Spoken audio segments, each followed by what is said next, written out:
مدینه شریفه ته چې حضور پاک مبارک هجرت وکړ په ډېره مجبورۍ وکړ، ولې چې په مکه کې د مکې کافرانو د نبی علیہ السلام سره او د هغه د ملګرو سره ډېر ظلمونه شروع کړي چې د هغې بیان ما تاسو ته په مخکې جمعو کې کړی دی. د حضور پاک دا مقصد و چې د مدینې ته لاړ شم، د دې خلکو نه به هلته په امن شم او محفوظ بشم، لیکن دې ظالمانو په مدینه کې نبی کریم صلی الله علیه وسلم پرې نه ښود. د مدینې چې کم خلکو پیغمبر علیه السلام ته پناهي ورکړې وه او ایمان یې راوړی و، هغې له به یې دمکۍ ورکولې، نه پرېښودل. وی تاسو زمونږ دشمن لامن ورکړی دی او زمونږ دشمن هم ځان سره ځای کړی دی، تاسو سره مونږ ګورو، دا دمکۍ به یې ورکولې.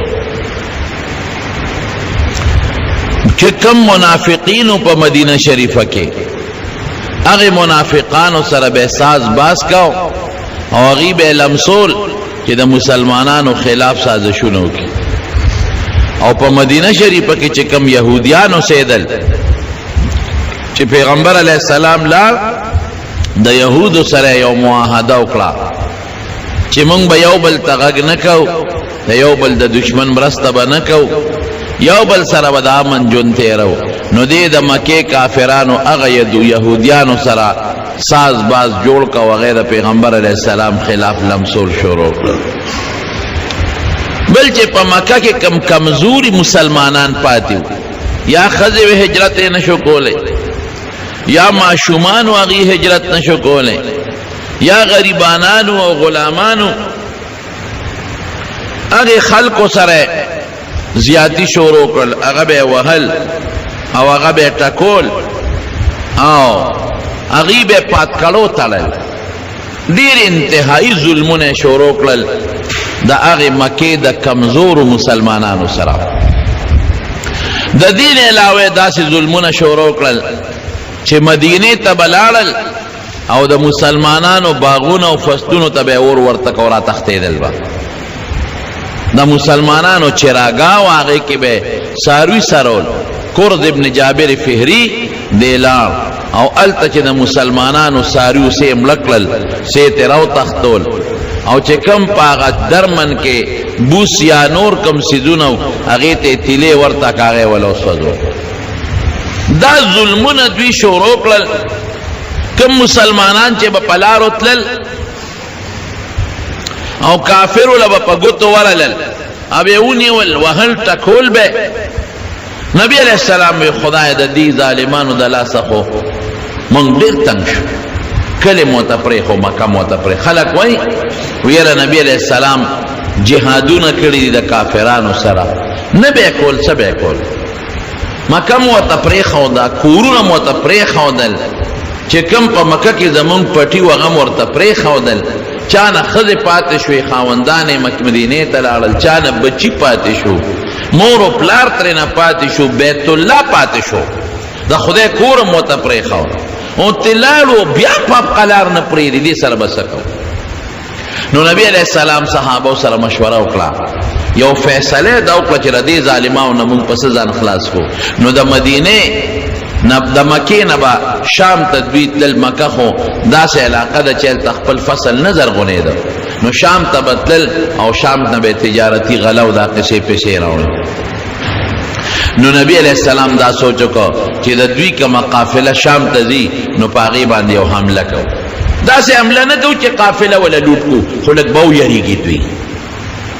به ویریږي، دوی به پوه شي چېرې دا خو که موږ مسلمانانو سره ظلمونه کوو، نو مسلمانان خو هم دا دی زمونږ په قافله حمله کوي او د دوی ټول تجارت خو په شام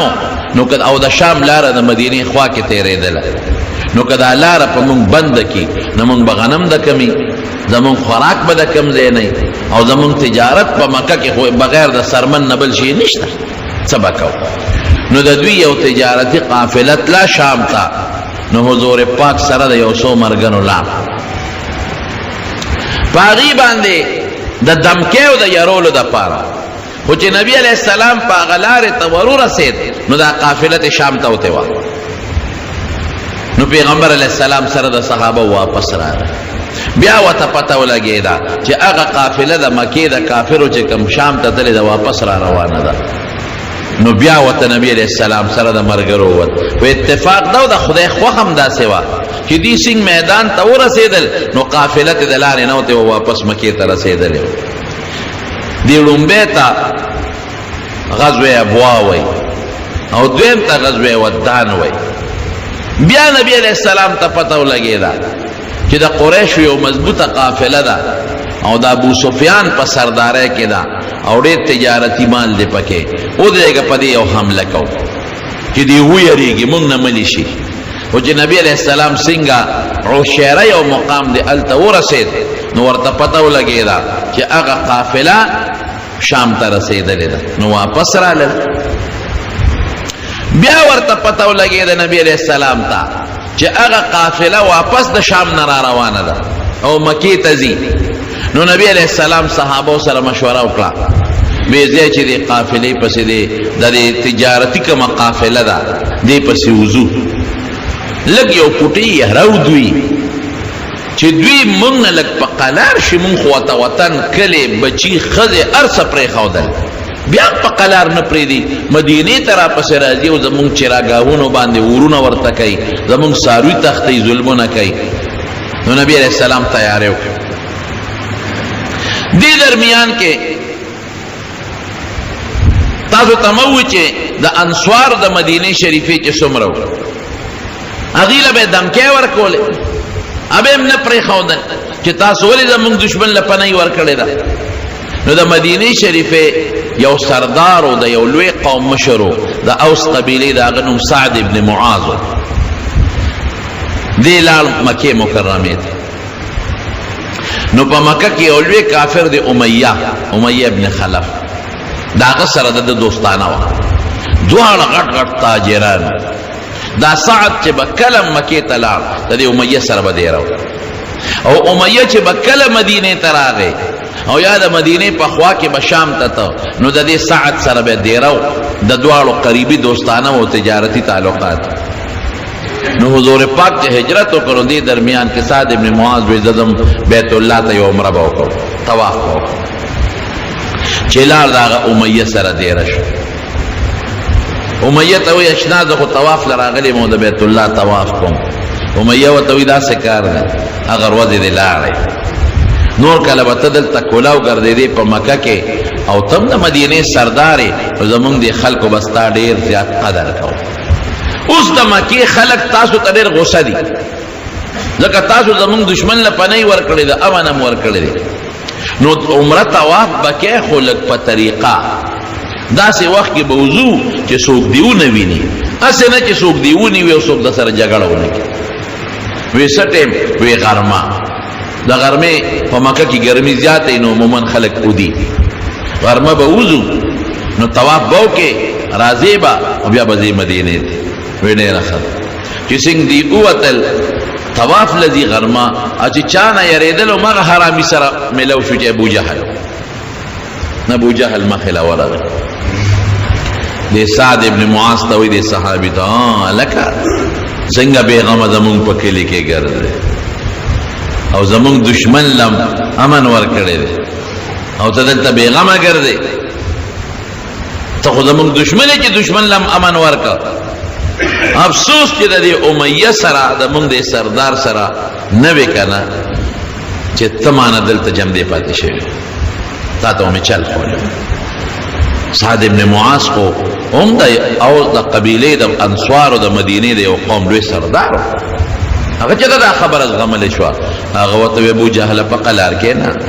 ابو جهل نوم خپل عمرو ابن هشام په قلار کې نه ماله دمکې دلته مه راکوه که تا زره د بیت الله نه منې کړم نو ستا لار په مونږ په مدینه ده چې شام ته ځې ستا تجارتي ټول معامله شام کې ده او لار دې په مونږ ده لار به در باندې بنده کړم بیا به خورئ سسکې به څه دواړه سره ګرم شو چې ګرم شو دا امیه چې دا سعد ابن معاذ د چا میلمه و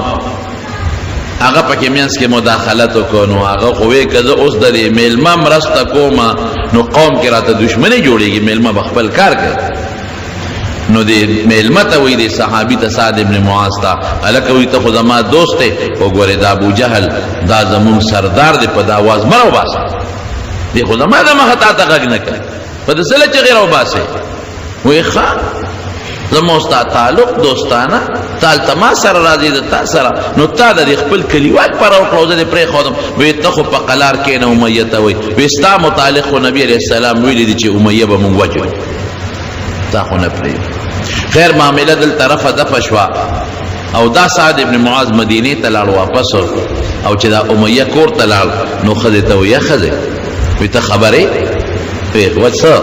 وی هغه میلمه د مدینه راغلو دا غو د ابو جهل ګرمه رااله ما د ابو جهل مرسته وکړه وی چې نبی رسول الله مو چې مونږ به امیه وجو والله ما یکذب محمد صلی الله علیه وسلم قریب دی چې په محمد خو چته دروغ نه وای اخو رشتیا خبره کوي اخو دروغ نه وای او دا هغه خلینه وتر چې ما به وجني بلکې حافظ ابن حجر لیکلی دی وی قریبو چې د اسماته ته تللی وي دومره یاره پیراله خدا وته وی مړه مې یریږه بے غیرتا هغه دلته نشی راتلی او تبار سله یریږي نه کنه وی دروغ نه وای چې دا خبره د خلینه وته دا نو څه چل دی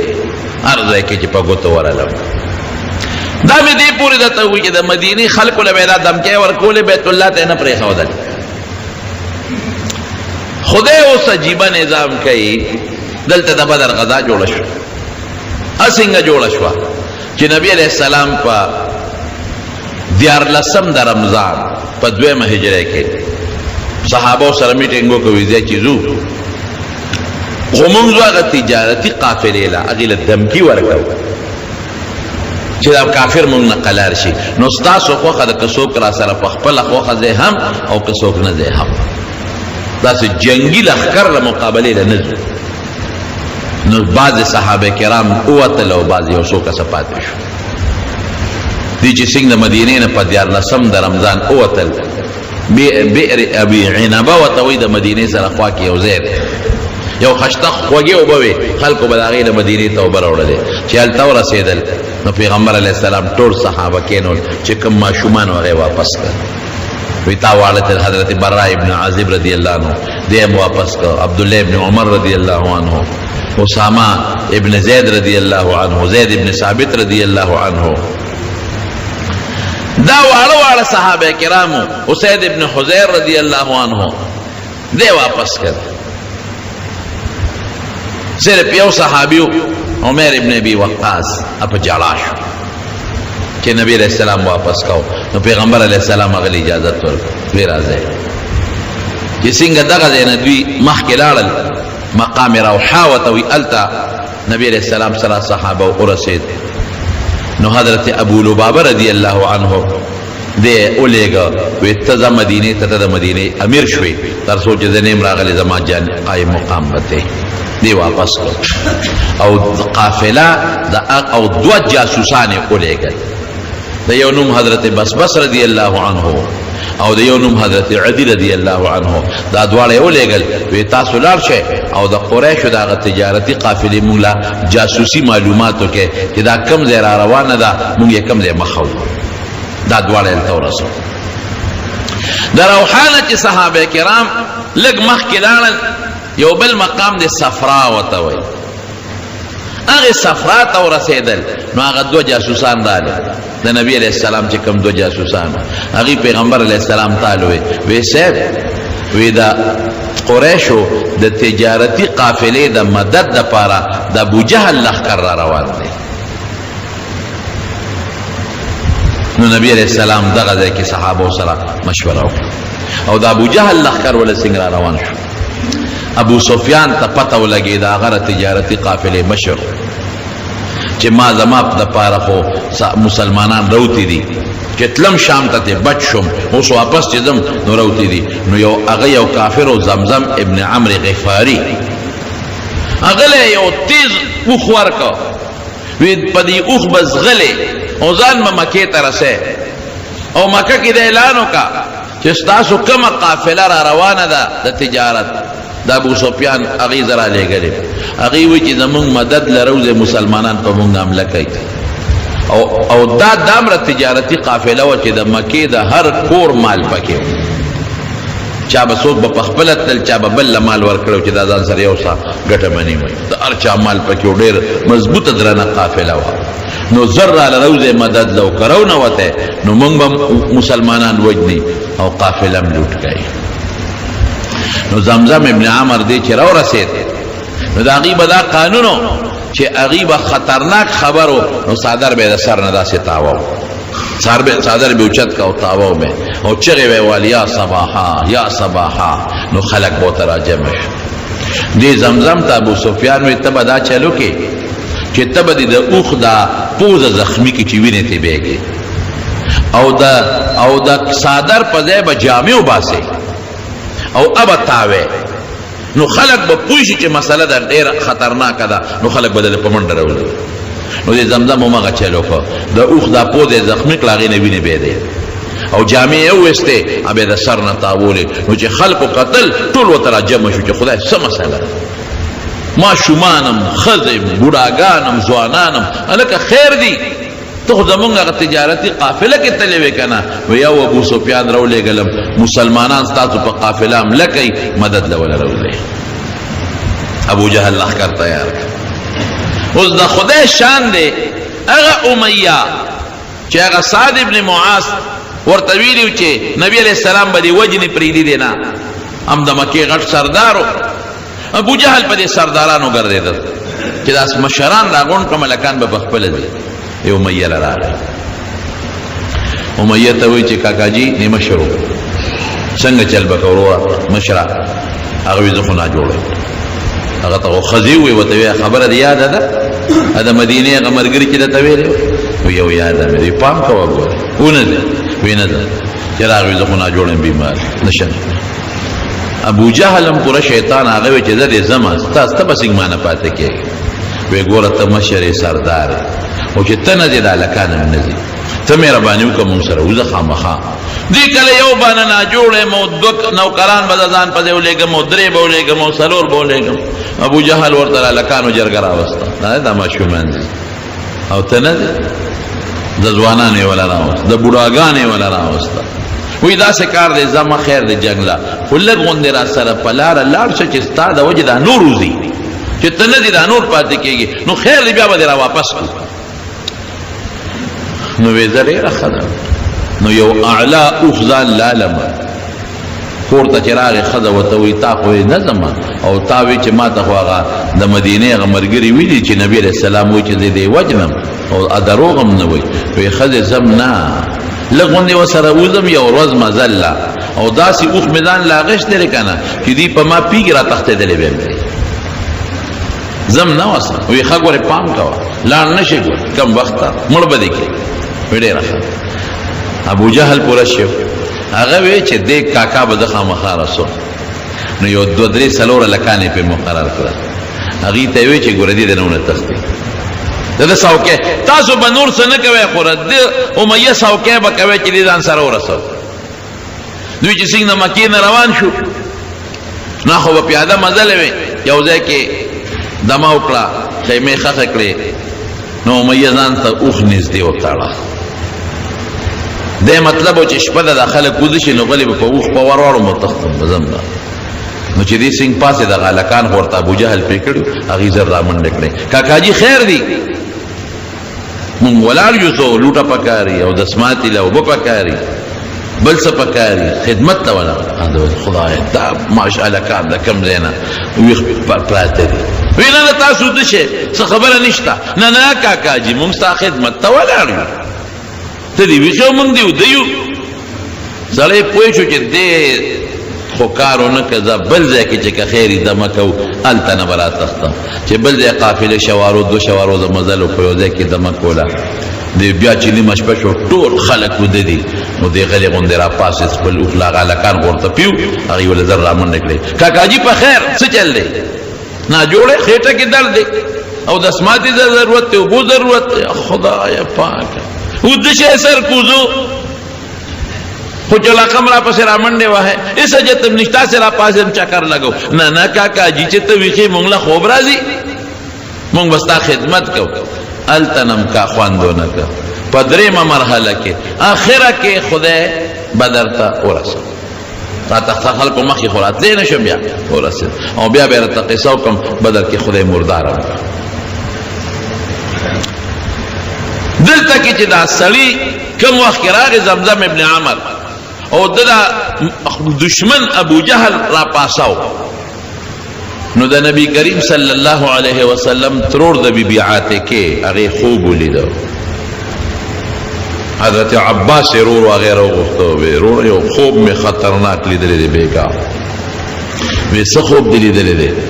یو سړی راغی په اوښ باندې او د مکې په دې خور کې اوښ سمله او درې چغې یې ووالې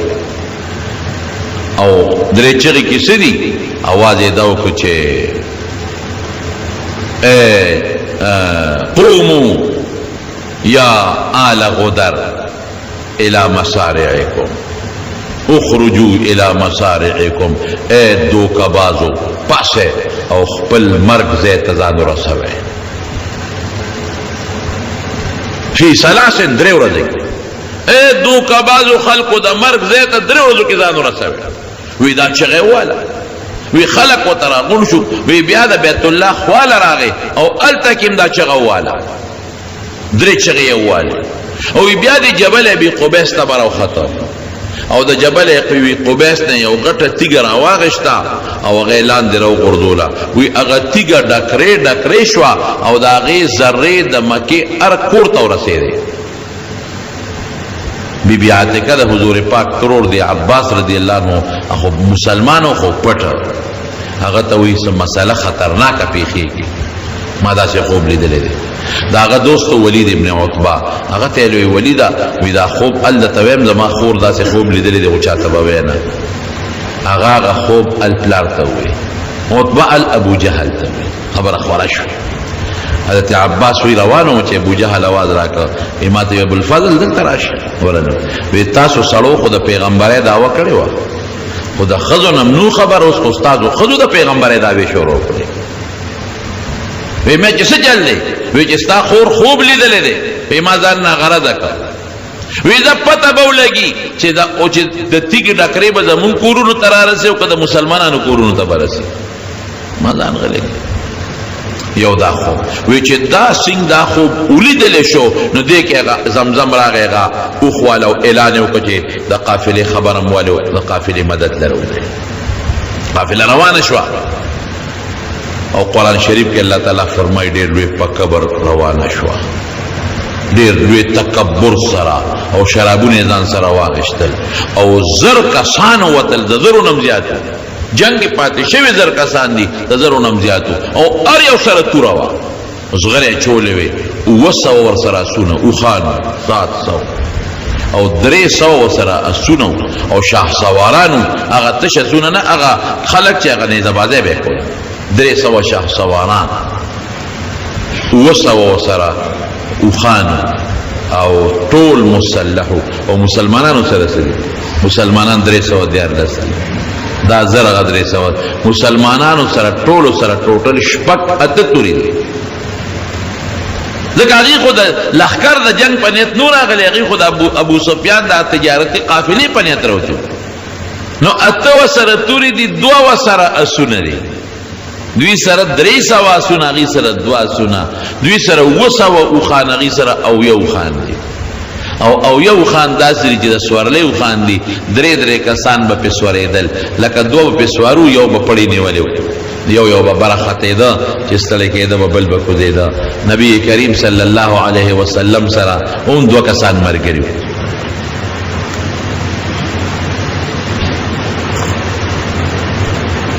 دعا سره مرګري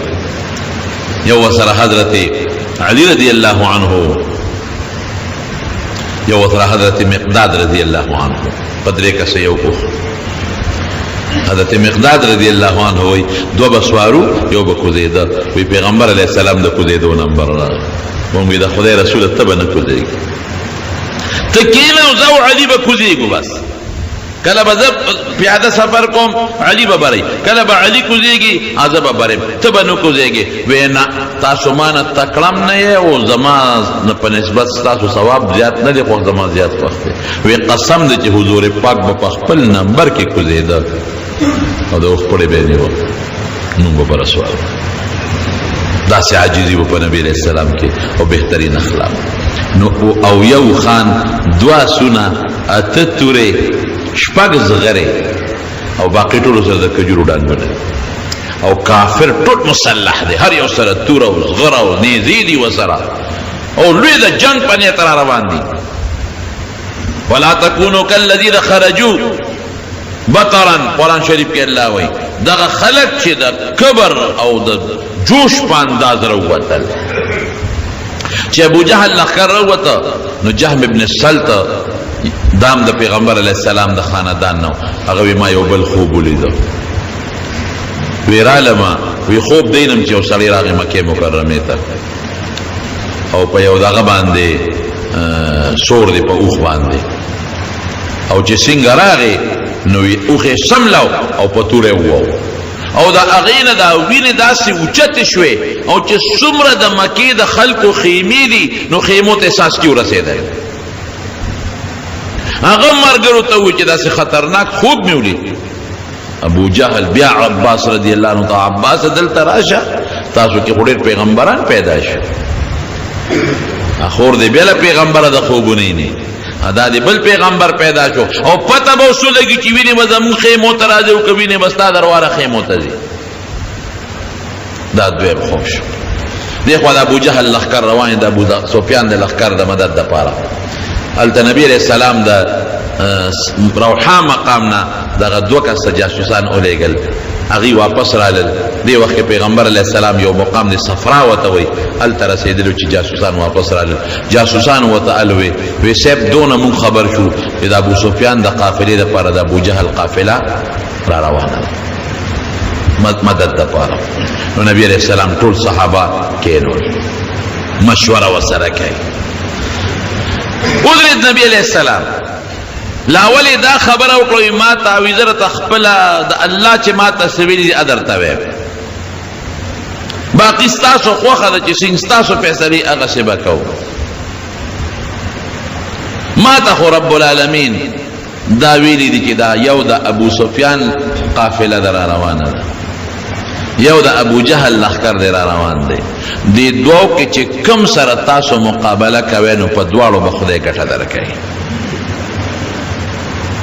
لقد کان لکم فی الفئ څنګه دی فئتین آیا دوه ډلې دي، یو دا ده یو هغه ده. ما ته خو خدای دا ویلي دي چې که دې سره جنګېږې هم به ګټه ستاسو، که دې بل باندې ور دی هم ګټه ستاسو ده. اوس تاسو فیصله ده. حضرت ابوبکر صدیق رضی الله عنه پاسه ډېر خشته تقریر وکړ، وی د الله رسوله مونږ راوتي یو واپس نه ځو، دې د مکې خلکو مونږ سره انتهایي ظلمونه وکړل او ما چې درته په سر کې وې ټولې خبرې ورته وکړې، وطن مو ته پرېښود،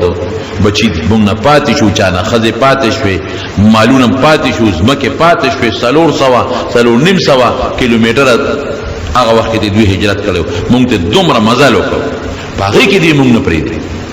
3 کاله ردي د لاسه مونږه په شیب ابي طالب کې تېرې کړې، د ونو پاڼې م خوړلې دي، ستا په ملا مبارک یې لرې غورځولې دي او دا صحابه کرامو له څومره سزاګانې ورکړې دي. حبشې ته هم ته هجرت وکړو، مدینې ته تیرالو، اوس هم مونږ نه پرېږدي، مونږ له پیغورونه راکوي، انصار راته لمسوي، د مدینې یهود راته لمسوي، منافقان راته لمسوي او بیا زمونږ په چراګاهونو راځي حملې کوي او زمونږ په فصلونو مالونه سوځوي. د الله رسوله زمونږ رای خدا ده چې ستا خوښه ده په هر یو چې ورځو مونږ درنه نه رستو کېږو. حضرت عمر پاسې دغه مخمدیدار تقریر وکړ. حضرت مقداد ابن اسود رضی الله عنه پاسه دا ډېر ناشنا تقریر وی دا الله رسوله او پیغمبر علیه السلام چې به یو تقریر کو نو دا आवाज به کو اشیر علی ایها الناس، ای مرګرو مشوره راکې، مشوره راکې. حضرت مقداد پاسه وی دا الله رسوله استاسو خیال دی چې مونږ به تا میدان کې یوازې پریدو، مونږ به دنه تختو داسې چته کې مونږ به لکن نقاتل عن یمینک و عن شمالک، وبین یدیک مونږ بستانه یو خوا بل خوا مخکې رستو جنگ کو مونږ د موسی علیہ السلام د قوم پشان قوم نه یو چې موسی علیہ السلام ته وی اذهب انت وربك فقاتلا انها هنا قاعدون. موسی علیہ السلام قوم موسی علیہ السلام ته زتا او خدای دې جنگونه کوي مونږ نشو مونږ د جنگ ولا نه مونږ بدل تناسو مونږ هغه نه یو مونږ بستانه مخکې رستو جنگيګو او ستا په حکم چې څه دې خوښي هغه بکو او د الله رسول چې څه ته خدای وی کوه مونږ در سره چې مقداد رضی الله عنه دا خبر او کوي د حضور پاک دا رنگ مبارک لک سر شو خو بیا आवाज وکړه اشیر علی ایها الناس ځکه انصار لاغ نو کړي خلک مشوره را لراکه ځکه د مدینه انصارو چې پیغمبر علی السلام کله هجرت کو نو دوی صرف دومره وسره کړي چې مونږ په مدینه چا حمله وکړه مونږ به مدد کوو په مدینه کې چا حمله وکړه نو مونږ به مدد کوو دینو ویل چې مونږ به تاسو سره باروز جنگ بم در سره کوو تاسو په مرګ کې نو حضور پاک په اشیر علی ایه تم تیار دا فکرونه کې مونږ یو ځل ته د خدای رسول منلې دا مو ایمان او یقین چې تاسو سره د خدای خبرې نو مونږ په تا کې شک نه کوو او نه تاسو په خبرو کې شک کوو مونږ اگر چې تاسو سره بیعت کو نو مونږ دا خبر پکې نه وکړي لیکن دلته کې زوالال موضوعات مدینه انصار ټول ولار دي قسم دي چې د دشمن یو غنه تاخ وجود تر نشي الا بستا وجود تر دشمن غنه او چې مونږ ټول مړ شو نه تعالی را نږدې کېږي اس فکر چې ونه کې بس زما مشوره دار چې د خدای د طرف نه تاسو حکم دی هغه روان شه مونږ در سره یو چې دا خبر او کړه نو د حضور پاک مخ مبارک سور شو فیش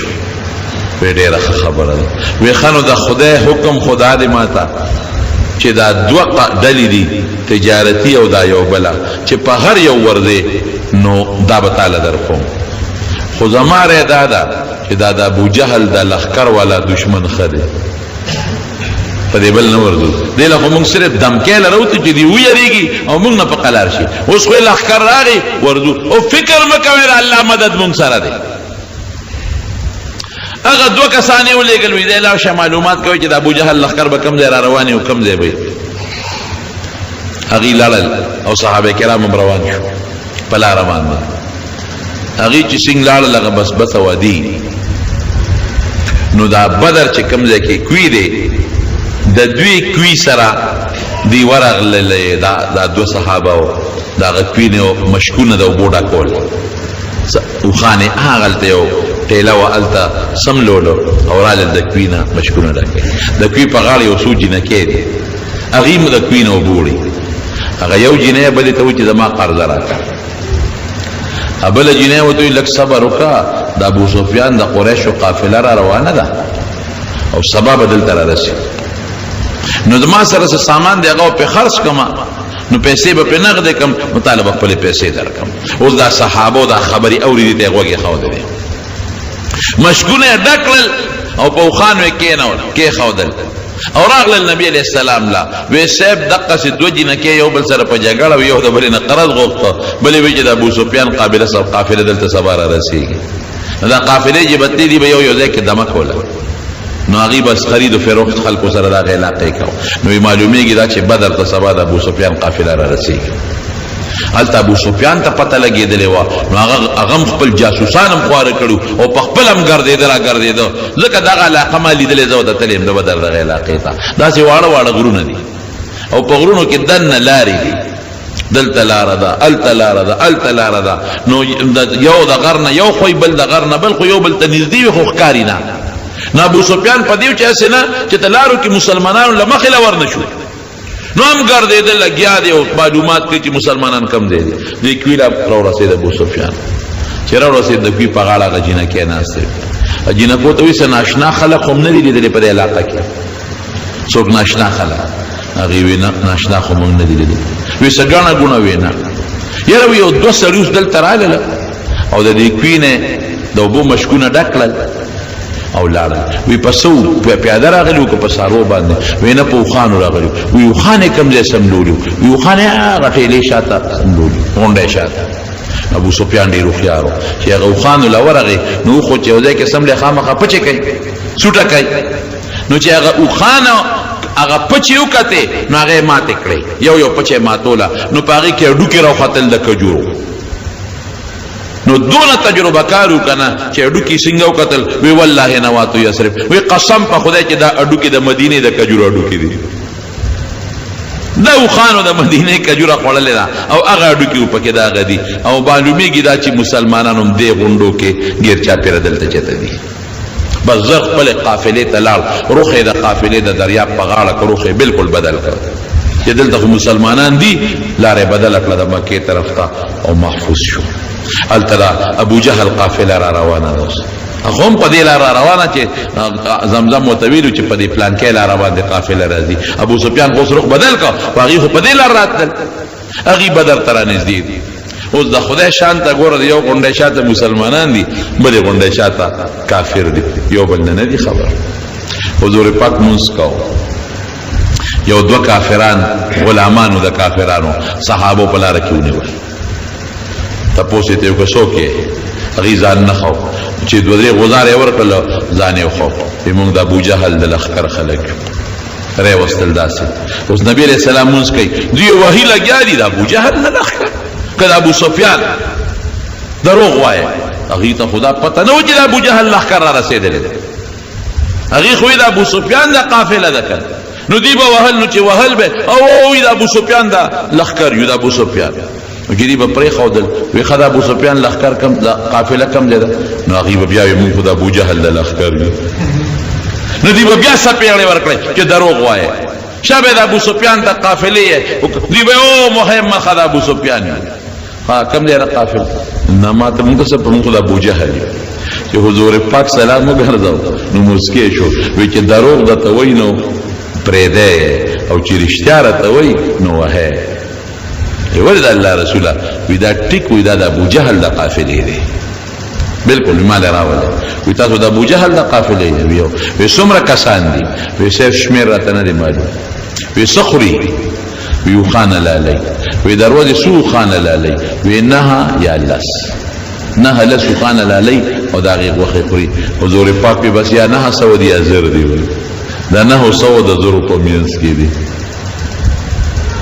صحابه ته ویل دي غرنه پوری دي هغه دلته دي امون دلته یو اوس بیا مشوره راکې که جنگ دوی سره کوي خو ډیره خدا که نه کوي چې زو واپس صحابه وی دا الله رسول جنگ به څنګه نه کوي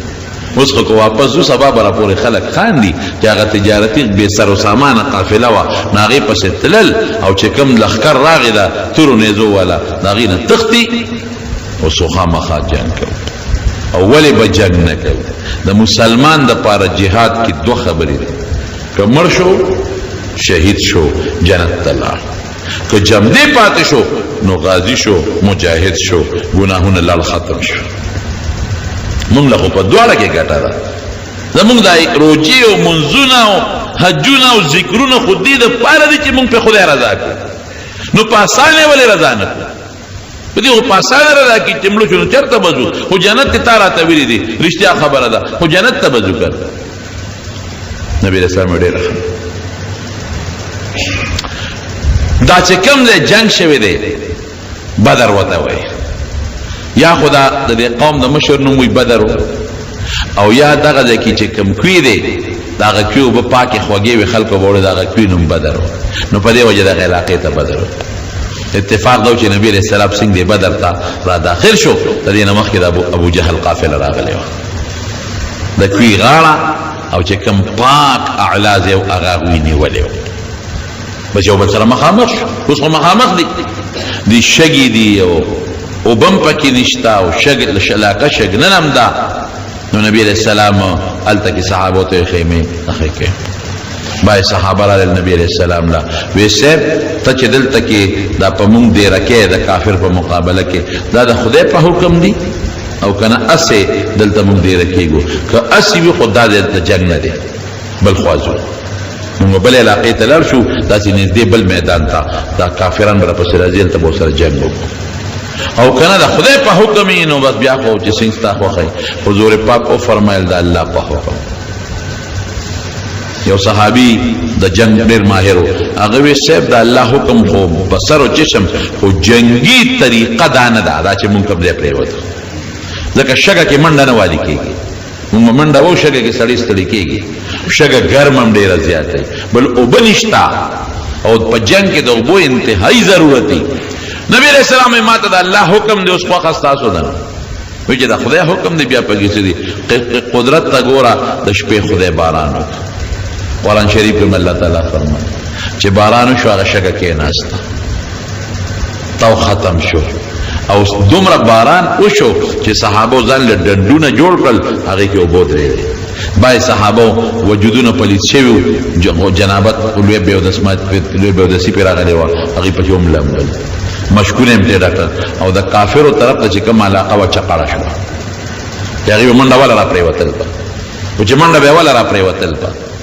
حضور پاک هم لیدل معامله خدای بدله کړه د هغوی هغه ښځې خدای هغوی له خویدان کې کړ زمونږ هغه د شګو دی مونږ له خدای پاک کلک کو د اوبو انتظام یې راله وکړ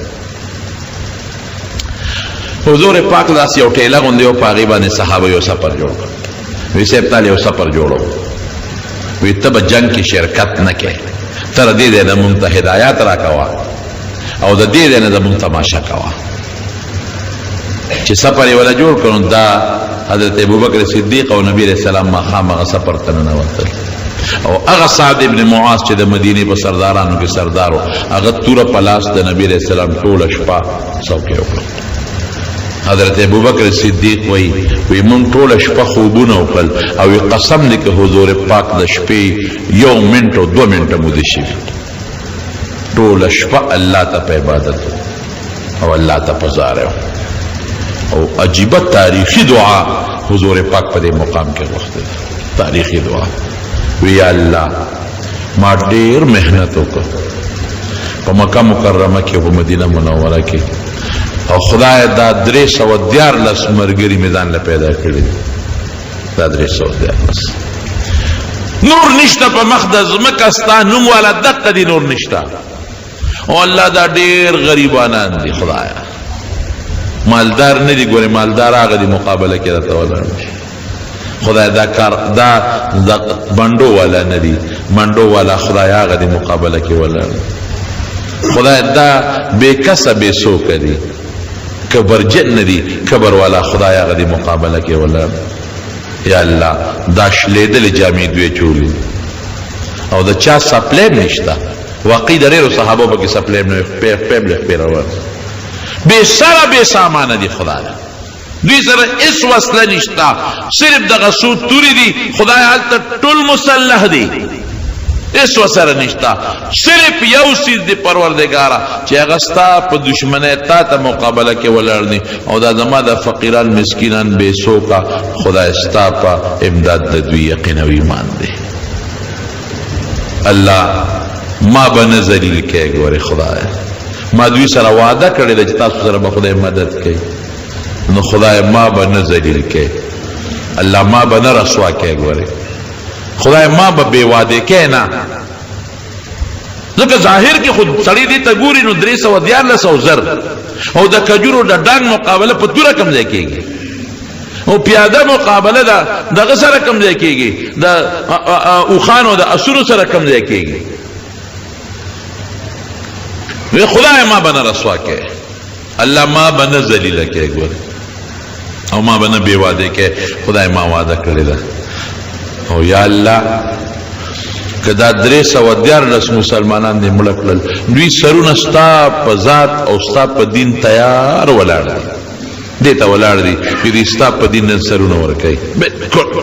تیار ولاړ دي ما ازمایلې دي خدایا خو که دا 314 نن مړه شو الله تر قیامته پورې به ستا د نوم غشتو والا بیا څوک پاتې نشي بس چې ولې چې دوی مري نو حضور پاک به څنګه هم دی پاتې کېږي او چې دا لاړ شي نو بیا خو ټول کفر دی ایمان خلال ختم شو اسلام خلال نو خدای که دا 314 کسان دا بے کسب بے سوک شلیدلو جامو علا فقیران دا لاړل د منځه قیامت پورې بستا د نوم غشتو والا سوک پاتې نشي جاړي ټوله شپه تر دې حده پورې او په ولاړه دعا کوي چې دا نبی علیہ السلام د سر مبارک نه صادر پرېوته. حضرت ابوبکر صدیق صادر راواغشت او په سر یې کېښود او د مټې کلک ونیوي حسبک یا رسول الله، د خدای رسوله بس نوره دعا مه کوه، په دا کافي دی. نور چې بالکل دعا ونه کړي به دا کافي ده. څه چې کېږي فکر نه کوه، بس هېڅ سوچ چې ونه کړې، هېڅ فکر ونه کړې، بس چې څه وشو شو بس. دا دعا چې څنګه وکړه نبی علیہ السلام دعا نه پس راووته او ډېر زیات خوشحاله او خندلې. صحابو چې دا خو د خوشحالۍ مقام نه دی د خندا، نو دا آیت وی سیهزم الجمع ویولون الدبر. دا آیت خدای نازل کړ چې دا ټول به تختی، دوی ته به شکست ملاویږي، تاسو له به خدای فتح درکوي. وی ما سره خدای بل امداد وکړ، ما سره الله مال زیر راکړ چې تاسو له به خدای کټه درکوي، هغې له به خدای شکست ورکوي. نو راغی نبی کریم صلی الله علیه صحابو ته دلته راشي لاس یې کېښود، وی هذا مسرع فلان غدا ان شاء الله. وی دا د فلان کی د مرګ ځای دی، دلته به فلان کی پروتي، دلته به ابو جهل پروتي، دلته به امیه پروتي. یو ځای باندې لاس کېښود او د یو کافر د مرګ ځای ښود. یو صحابي وی زما د الله په ذات قسمی چې پیغمبر علیه السلام د کم کافر نوم اغشتی او په کم ځای لاس یې ښودی دی، وی په حق ځای سار لاغه کافران مردار پراته وي، د هغې نه لږ اخوا د اخوان وي. الله پورا مدد وکړي. اخواته 1000 فوج مخامخ، د خوا 314 غریبانان، مسکینان، فقیران، بے سپلو بے صادرونو والا. هلته کې پکې عتبه تقریر وکړو. نبی علیہ السلام سره د صحابو هم بدر میدان ته ورسېد او د مکې کافران د ابو جهل لښکرم بدر میدان ته راورسېد. دواړه یو بل سره مخامخ شو په هغه میدان کې. او ما درته ویلو چې صحابه په اصل کې د ابو جهل د لښکر په نیت نه ووته، د ابو سفیان د تجارتي قافلې په نیت وتی، نو ځان سره جنگي سامان کم وړی. اته توري دي، شپږ زغري دي او یا وخان دي او 2 سونه دي، او د کافرانو د زرو کسانو لښکر دی او ټول مسلح دی. هغې سره او یا اسونه دي او 900 ورسره وخان دي او ډېر جوش او خروش سره دي. او په دې نیت چې دا مسلمانان خو ډېر کم دي، نو دا به مونږ ټول ختم کو. میدان جنگ کې چې کله یو بل سره مخامخ شونو، بعض کسان و کافران لیکن لږ نرم دلو رحم دلو، لکه اخنس ابن شریق او د هغه قوم. هغه خپل قوم ته را جمع کا او وی چې قوم مونږ خو د ابو سفیان د قافلې د بچاو د پاره راغلیو، او د ابو سفیان قافله خو بچاو لاړه. مونږ خو جنگ له نه یو راغلی، مونږ خو دې له راغلی و که زمونږ په قافله چا حمله وکړه نو مونږ به جنگ کوو. قافله بچاو مکې ته ورسېدله نو مونږ جنگ سره کوو. دا که مسلمانان دي خو زمونږ رونه دي، زمونږ تربوران دي، جنگ مونږ نه کوو. نو اخنس ابن شریق سره د خپل ټول قوم بنو خزاعه واپس لاړه، هغوی جنگ کیسه وانغشته. بل یو کافر عمیر ابن وهب، هغه د مرګرو ته وی چې زه ورځم او دا مسلمانان ګورم چې څومره دي. په اس باندې سور شراغې او د مسلمانانو د صفونو نه غیر چاپیره چکر واو. قوم لراغې ویره 300 خوشا دي، وی اورګه ګورم دا 300 خورې لګ دي خو بازار نه وجني، زمونږ مضبوط لښکر دي، مونږ سره نشي جنگې دي. کې دي شي دوی دوکه کوي او د دې غونډې شاته دي ځان سره نور لخر پټ کېنولي نو زه چکر لګوم نو دې لاړ د بدر د غونډو د غرونو نه تاو راتاو شو هېڅوک یې پیدا نه کړل چراغ حکیم ابن حزام دا وروسته بیا مسلمان شوی دی دغه وخت کې کافر و هغه ته وایي حکیم وی مسلمانان خو دغه 300 تقریبا دي او ما چکر ولګو شاته ورسره نور څوک شته هم نه ډېر لږ دي او ډېر لږ جنګ سامان دی ورسره یو څو تورې دي ورسره خو جوش او جذبه مولیدا یا به دوی مري او یا به مونږ کې خلق وجني نو که دا مړه شو او یا مونږ کې بعض خلق مړه کړل نو بیا د دې نه پس به د ژوند څه مزه وي دی لږ ښه سړی و پکې ځکه دا مسلمانان څوک دي خو زمونږ قومیان خلق دی نو جنګ څه دپاره کوو مونږ چې په کوم مقصد راغلی چې زمونږ د تجارت قافله ده او مسلمانان یې لوټ کوي هغه قافله اسې محفوظ مکې ته ورسېده زما له جنګ نه غواړي حکیم ابن حزام ورته وایي عمیر ابن وهب ته وی ته راځه عتبه مشر سردار دی زمونږ هغه سره به میلو شو به پوی کړو عتبه لرالل عتبه د مکې مشر و لوی سردار و سپین ږیری هغه ته الوی عتبه وی زمام دا خیال دی چې جنګ نه کوو عتبه قوم را جمع کړ قوم ته وی قومه یو تقریر یې ورته وکړ وی مونږ څه لروتی یو مونږ دې لروتی یو چې مونږ ته د اطلاع شوی و چې ستاسو تجارتي قافله باندې مسلمانان حمله کوي مونږ دې لرال اوس پته ولګېده چې هغه تجارتي قافله زمونږ بچ بچاو مکې ته رسېدلې ده ولې جنګ کوو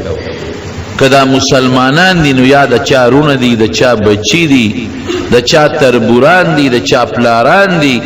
نو خپل قوم ولې مړه کړو او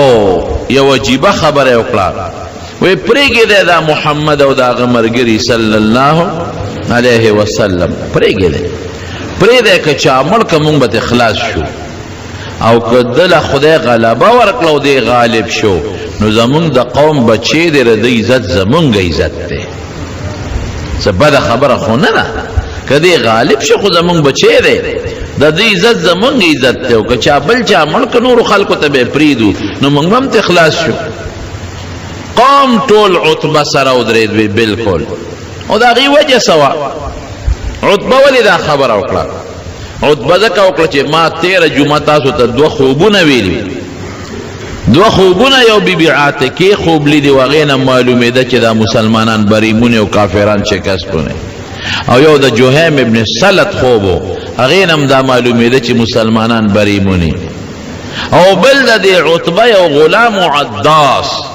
چې کله حضور پاک د طائف نه راته هغه عداس په لاره کې مسلمان شوی نو عتبه ته تپوس وکړو عداس دا ولې نو هغه ورته الوی وی دا د آخر زمانې پیغمبر دی دا رښتونی دی نو عتبه ته پته وه د دې علامونه ورته پته وه نو جنګ یې نه غوښته او اسیم بعضې خلک په قوم کې داسې منپسندي جنګ نه غواړي عتبه قوم په دې آماده که چې جنګ نه کوو ابو جهل شیطان دی وخت کې نو بارو هغه ته چالوی هغه راغی هغه یو خبره وکړو یا عتبه د جنګ نه ولې ځان ساتي دا د زوی دی ابو حذیفه هغه مسلمان دی او مسلمانانو سره په صف کې ولاړ دی نو عتبه په زوی یریږي چې زوی به راله څوک مړ کړي او د دې نه مخکې یو کافر و عمرو ابن حضرمي اچته په لاره روانو بعضې مسلمانانو سره څه جنګ راغلی و هغه عمرو ابن حضرمي وجلی شوی و مردار شوی نو عتبه د ابو جهل د هغه عمرو ابن حضرمي زوی راوغوښت عامر یې نوم و عامره وی کاکا خو د رور مرګ وینه بخي حالانکې دا خو د هغه د رور د بدل دپاره د کافر نور اوتی هغه چغې کړې وا عمره وامره ای زما روره ای زما روره بس هغې سره خلک ګرم شو او په عتبه الزام ولګو چې زوی دی د مسلمانانو په صف کې دی حذیفه ته په هغه یریږي عتبه وی ښه اوس به پته ولګي چې نر څوک دی نو د بهادرین په دې سینا د شترمرغ وزرې لګولې وې او د اوسپنې ټوپۍ راوړی میجن ورته وایي نو ټوپۍ ولا راوړه نو سر یې غټ ټوپۍ نه برابرېده نو بیا د سر په رومال باندې وتړه او میدان ته ووت هلته نبی کریم صلی الله علیه وسلم سحر وختي ټول صحابه ودرولو د جمع منځ وکړ او د مانځه نه مخکې پسې صحابه ول د جنگ ترغیب ورکړ او دی ورته ووی چې ما سره خدای وعده کړې ده اذ یعدکم الله احدى الطائفتین انها لکم ما ته خدای ویلی دي چې کله ابو جهل په لښکر ورده دام در کوم او کله ابو سفیان په تجارتی قافله ورده دام در کوم ما سره خدای وعده کړ اس فکر چېونه کې سيهزم الجمع ويولون الدبر او ما ته خدای ویلی دي چې دا کافر به شکست مونږ او تاسو له خدای فتح درکړي فکر مکوئ فتح زمونږ د وسلې ته مګوره ولقد نصركم الله ببدر وانتم اذلة الله رست فرمائی کنا پیستاسو عدد کم و زر تاسو دریس و دیار لس وصلد سر کم و طاقت پا لحاظ دناغا مضبوطو مظلم زیاد کڑیو او تکلیف کے مبتلا وے بیامداللہ خدای مددو کم نو دا جہاد ترغیب ورک دا شہادتونو ترغیب ورک او بیا صفونه نیغولی چې کله صفونه نیغولو غشی را واغشتا او دا سی راخکیه یو صحابی دی حضرت سوید رضی اللہ عنہ اغل لگ یو پوٹے خیٹ را بار و دا صفنا نبی علیہ السلام و سر خوش طبیعتی اکلا نو پا خیٹے والا غشی راخکا وی استوی یا سوید نیخشا برابر شا صف کے او خیٹه باندې غشی راخکا بس اغا نیغ ورته د صف نه راووته وی دا الله رسوله مونږ په ته ایمان راوړی دی او ستا په انصاف والا دین مونږ ایمان راوړلی دی نو اعدل ما سره اوس انصاف وکړه وی څنګه د سره وکړم وی زما خیټه دې خوږ کړه نه د ده نه بدل اخله صحابه م حیران خدای ته څنګه امتي دی چې او څنګه صحابي او حضور پاک و قصدن دل خیٹه نه خوک کړي د سره خوش طبیع کړه او غشي راخکا وینا انصاف غواړم ما په دغه انصاف ایمان راوړی دی نبی علیہ السلام متذر لمن مبارک او چته کړ ویراشه زمان خپل انتقام واله دا څخه اخلاق خدای پاک ور کړي چې لمن یو چته کړه دغه سوید ورمنډه کړي او سوید ورمنډه کړي او د حضور پاک خیټه خپل کړه بار بار اخکل کلا اردتو هذا یا رسول اللہ دا خدای رسول دغه میرا دا وجستا دا خیٹ اخکل کم او دا اللہ رسول ممکن دا کہ دا زما اخیری ستا سره ملاقاتی مال دا خدای پا دربار کے دعا غوارا چه اللہ پا ما رحمو کی حضور پاک والا دیر پا مین دعا غوختا صحابو صفونه چه کلا برابر کر نو حضور پاک اللہ تا بیا لا سوچت ظاہری اسباب پر نظر خو مسلمان کمزور دی یا اللہ دا قریش دیر پا کبر روتی دی خدا او دیر پا فخر روتی دی او دیر پا لوی وصلاو پا یو دیر لوی شان و تکبر کی راغلی دی خدایا مقابل کے زمان مرگری دیر جزانان و کمزوری دی خدایا اللہ دا دی قریش و دا کبر پا خورو کی واچبا او زما دی مرګرو له خدای غلبه ورکړه دا دعای بیا وکړه ګوره حضور پاک سات په سات الله ته متوجه کیږي او کافر هغه خپل کبر او غرور کې دي ابو جهل چاته وی چې دا مسلمانان به څومره وي 300 وي یاره وی داسې وکې وجنه ما جمدی به ونیسو مکی ته به بوز ولته به سره راکاږي دا د وجه ما دا خو بې وسلې خلک دی چې ګوتې ولا یو نس او شیطان راغلی دی شیطان د سراقه ابن مالک مدلجی په شکل کې او شیطانان ځان سره د هغه د ډلې په شکل کې د بنو مدلج په شکل کې راوستي دي ابو جهل ته وای د سراقه شکل کې وای زما قوم د قدمه راوسته دي غمه مکه زر تاسو یې زر د لما راوسته دي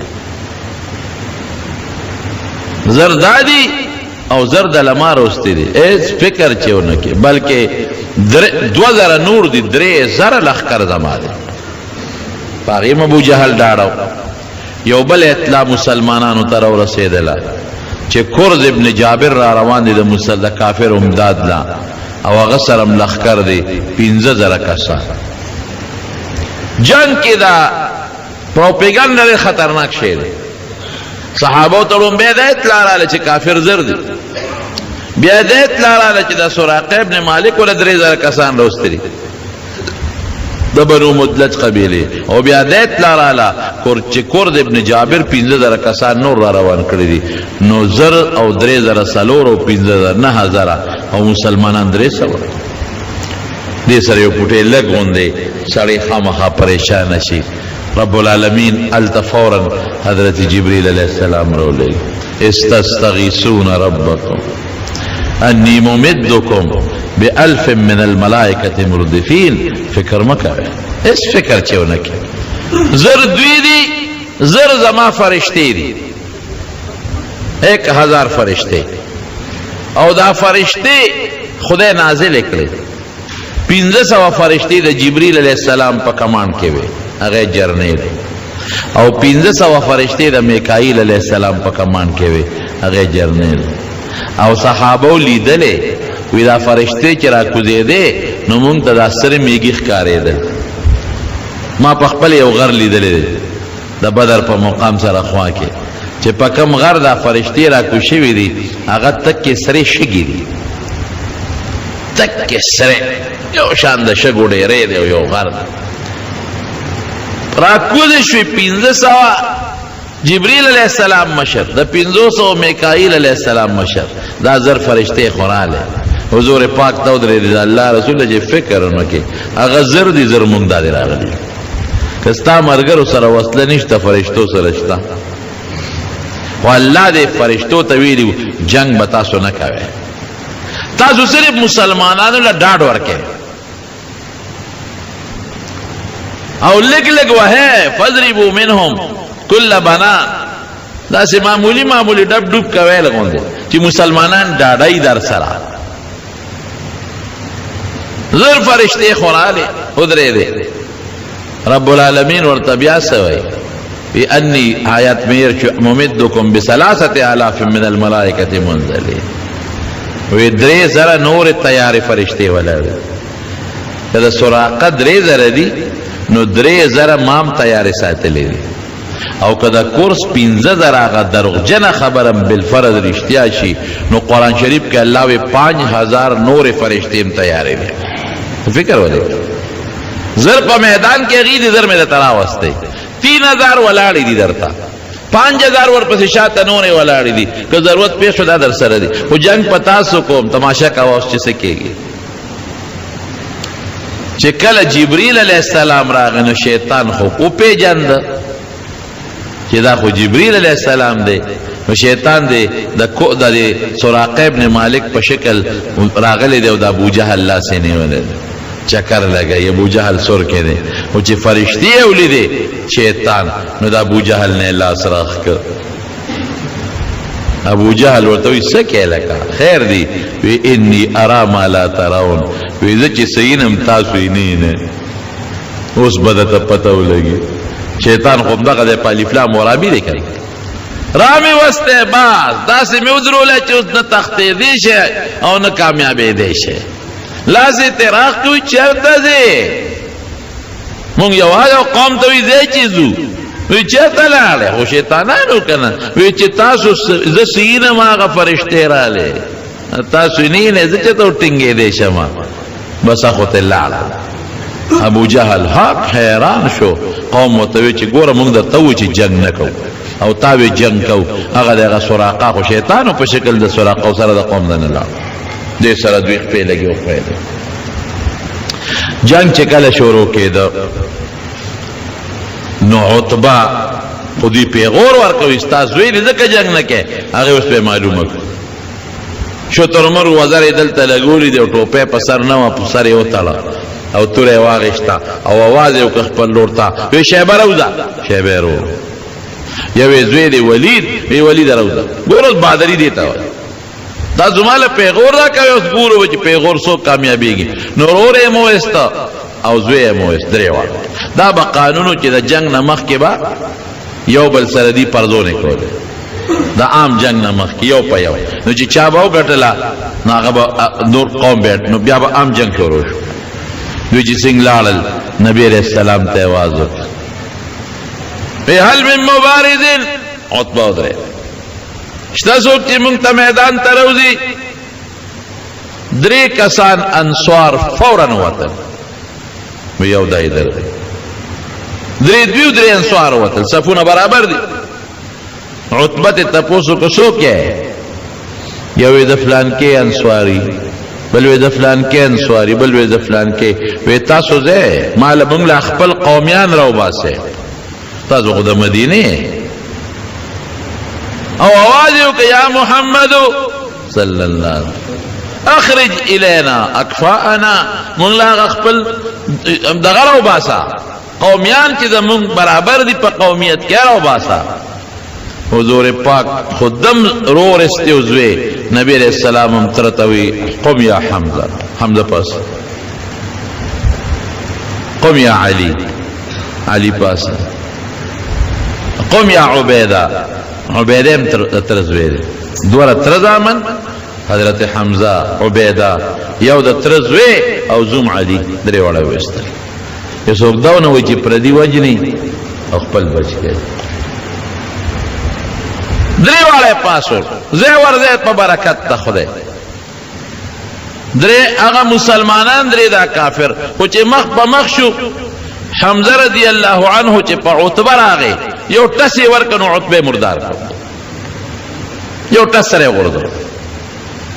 علی رضی الله عنه په ولید راغی د عتبه په زوی باندې او یو دو توري یو بلوالو چې ټس شنو ولید مردار کړ. او دا بل چې دی حضرت عبیده د حضور پاک بل تر دی هغه د شیبه سره مخامخ شو. چې شیبه سره مخامخ شو نو دی لږ زخمی شو دا عبیده، خو حمزه او علی په شیبه ور مخکې شو، شیبه مردار کافر درې وړه مردار شو. او حضرت عبیده رضی الله عنه زخمی حالت کې راوړل نبی علیہ السلام ته، حضور پاک ولا بیا دعا وغوښته، بیا شهید وفات شو. په مبارزه کې لومبي درې واړه چې درې واړه مردار شو. مسلمانان خوشاله شو چې دا لومبو پردونو کې خو مونږ ګټه وکړه. ورپسې عام جنگ شروع شو. حضرت عبدالرحمن ابن عوف رضی الله عنه فرمائی، حضرت علی صاحب وای الله اکبر، د صحابه ورونو ډېر لوی شان وی د قیامت پر ورځ د ټولو نه لومبې وزد خود انا اول من یجسو بین یدی الرحمن للخصومه. وی د قیامت پرز به د ټولو نه مخکې د خدای په دربار کې زه په کونډو پریوزم او خدای سره به زه مخامخ ودرېږم چې الله زه هغه یم چې ستا د پیغمبر په دین کې اول نمبر میدان ته زوتی زه به ودرېږم. للخصومه خصومت الله سره به باس کوم، الله سره به زه باس کوم چې خدای پاک لومبي هغه زیمه چې زه ستا د رضا دپاره د لومبي میدان ته وتې او ګټلې مې ده، زه به میدان کې ودرېږم د خدای. عبدالرحمن ابن عوف صف کې ولاړم چې مې وکتل خي طرف ته مې یو هلک ولاړ نوجوان،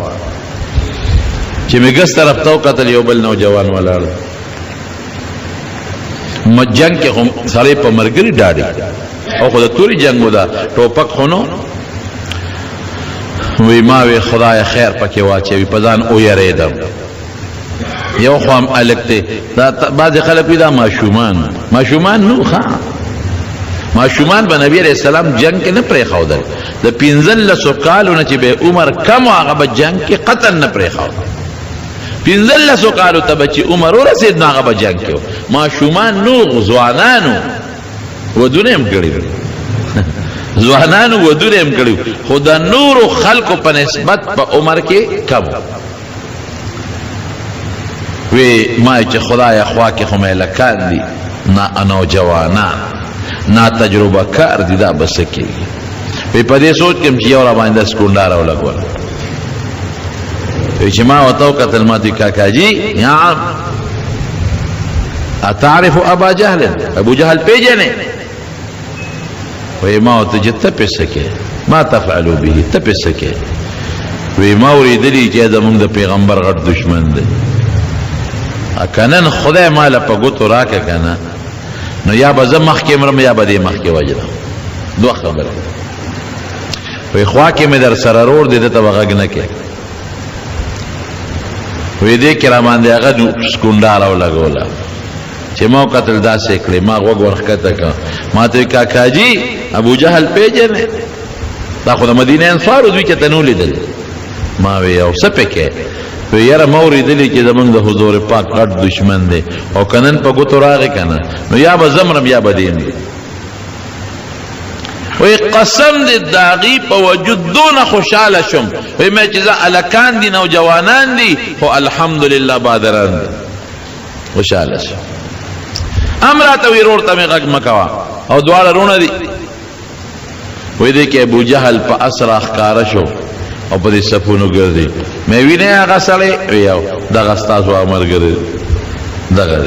وی دواړو پې لکه د بازونو په شان ورغوټه کړه ورلل پې او داسې مضبوط او چې د اس ته لاندې راوغورځو جنگ شروع دی بیا دی یو پسې دی حضرت معاذ رضی الله عنه پسې د ابو جهل زوی عکرمه ولګېد په دې تورې په دې لاس و دا لاس یې دې پرېږ لیکن ګوره هغه په هغې کې هم لګیا دی جنګېږي لاس و پورې ویزان دی او بیا هم جنګېږي نو لاس تنګ کړی نو په دې لاس یې خپه کېښود د چکې یې ورکړه ځان نه یې وغورځو او بیا هم جنګېږي دې خو د هغه زخم نه خدای جوړ کړ وروسته بیا وفات شوی دی او هغه بل روز حضرت معاوض رضی الله عنه هغه په دې جنګ بدر کې شهید شو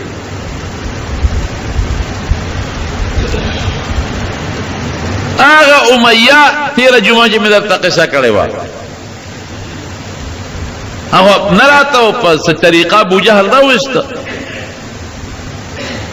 چې راویویسته ده خو ښځې ته ویلي وو امیه وی ښځې راتښتم به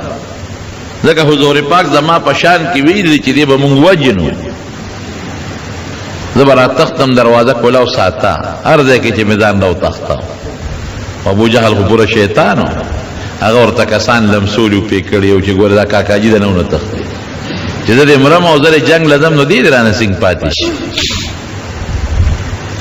نو دې ځای په ځای به پاسېده چې تښتمه هغه صحابه هلکان چې وو هغه کافران چې کوم هلکان وو هغې به ورته ولاړو تښتېدو ته یې نه پرېښود میدان ته ورسېد چې میدان ته څنګه ورسېده د ده د عبدالرحمن ابن عوف هم دوستانه وه نو عبدالرحمن ابن عوف ته دا آواز وکړو او صحابه ورپسې دي اوس او زوی یې ځان سره په اوښ شاته کېنولی دی صفوان یې د زوی نوم دی دواړه روان دي کې صحابه ورپسې شو حضرت بلال ولیده دا هغه ظالم و چې حضرت بلال د ده غلام و او په مکه مکرمه کې بلال سره هغه ظلمونه دک ول په شګو به یې سمله و په سینه به یې وله ګرمې تیږې یې ښودلې و جامې به یې تې ویستې و په لارو کې به یې راښکه ډېر ظلم یې پرې کړی چې حضرت بلال کله صحیح که نو حضرت بلال یو غونډی ته وخوته وی لا نجوت ان نجا امیہ لا نجوت ان نجا امیہ اے خلقا هغه دی امیہ ګوریا چې په مکه کې په مالو به کوله اکه نن بچو ګور بیا د ما خلاصي نشته بیا د ګوتل چې تور نشم دی ظالم لا صحابه کم دی هغه دی ورپسې شو ورپسې شو د عبدالرحمن ابن عوف رضی الله عنه الاواز ورکړه عبدالرحمن بچ مې کا هغه ته ما پس راځه نو په منډه اوس خطا دی نبی علیہ السلام له بوزي یو حضور پاک له بوزي چې امن ولا ورکی صحابه پسې رو رسېدل نو چې رو رسېدل نو دې پوه شو چې زما دا او خودرون دي دوه کسه په سواریو او خوان نه کوي نو شاته خپل زوی له کېخو د زوی شاته وغورځاو زوی په دې وجه وغورځاو چې به مې دا اوخ لږ سپک شي منډه ووایي او بل دا صحابه په دې زوی شي نو ما پسې به راونه رسي مرګ چې په سړي راشي که نه دا بوډۍ قصه به م یاد وي که نه زوی ناجوړ وي خدایه دا بیماري په ما کې خدای جوړ کړي خدای دا بیماري په ما کې خدای ما راته په ځای مړه کړي نو اسرائیل علیہ السلام ولا راغی وی ټیم دی پورا دی وی روغ او رنځور پیژنې او که نه